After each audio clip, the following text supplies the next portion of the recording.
আসসালামু আলাইকুম। খাদিজা রসিকর আপনাদের সবাইকে জানাচ্ছি স্বাগত। আজ আমি রান্না করব গরুর মাংস।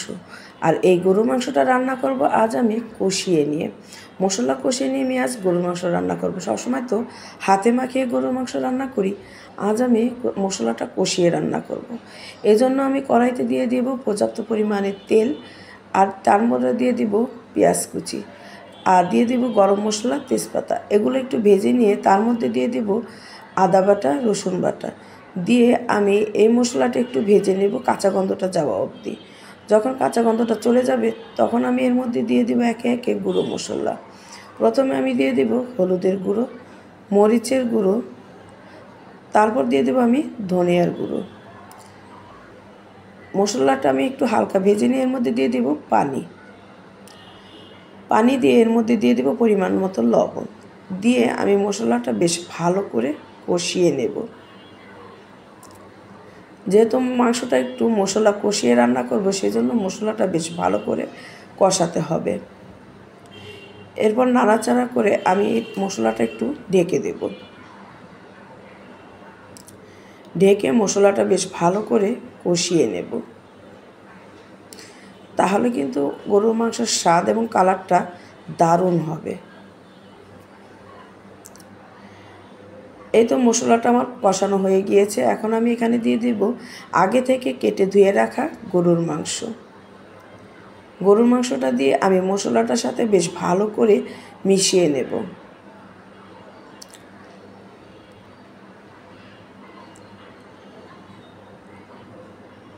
মিশিয়ে নেওয়া হয়ে গেলে তারপর আমি মাংসটাকে ঢেকে দেব।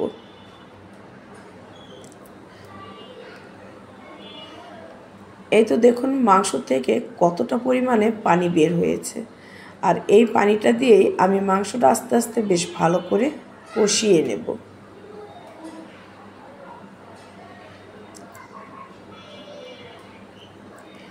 এভাবে কষিয়ে রান্না করলে কিন্তু গরুর মাংস খেতেও দারুণ লাগে। এই তো আমার মাংসটা কষানো হয়ে গিয়েছে। এখন আমি এখানে দিয়ে দেব আলুটা আমি একটু বড় করে কেটে নিয়েছি। এবার আলুটা মাংসের সাথে বেশ ভালো করে মিশিয়ে দিয়ে তারপর আমি ঢেকে দেব।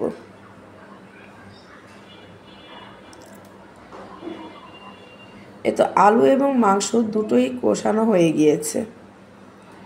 এখন আমি একটু নাড়াচাড়া করে যতটুকু পানি আছে সবটুকু পানি ভালো মতো শুকিয়ে নিয়ে তারপর আমি এখানে দিয়ে দিব ঝোলের জন্য গরম পানি। মাংস রান্নাতে অবশ্যই গরম পানি দিতে হবে।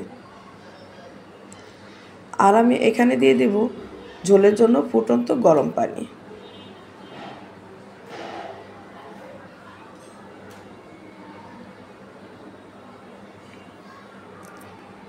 আপনারা যে যেরকম ঝোল খেতে পছন্দ করেন সেই অনুযায়ী পানিটা দিয়ে দিবেন।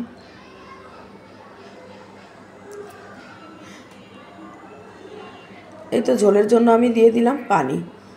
এরপরে আমি মাংসটাকে ভালো করে নাড়াচাড়া করে মিশিয়ে নিয়ে তারপর ঢেকে দেব।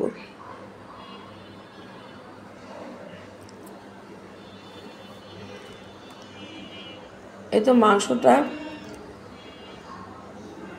অনেকটাই সিদ্ধ হয়ে গিয়েছে, আলুটাও অনেকটাই সিদ্ধ হয়ে এসেছে।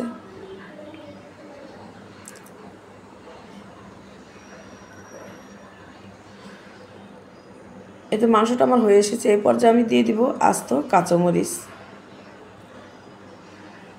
তারপর আমি এখানে দিয়ে দিব কিছুটা গরম মশলার গুঁড়ো। তারপর আমি ঢেকে 5 মিনিট রেখে নামিয়ে নেব। আলহামদুলিল্লাহ, দারুণ হয়েছিল এই গরুর মাংস রান্নাটা।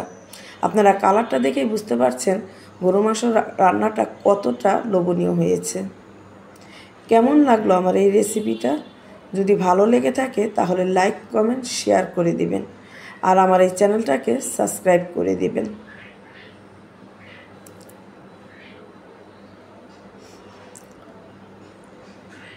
আমার ভিডিওটা ধৈর্য ধরে দেখার জন্য সবাইকে জানাচ্ছি অসংখ্য ধন্যবাদ। আল্লাহ হাফেজ।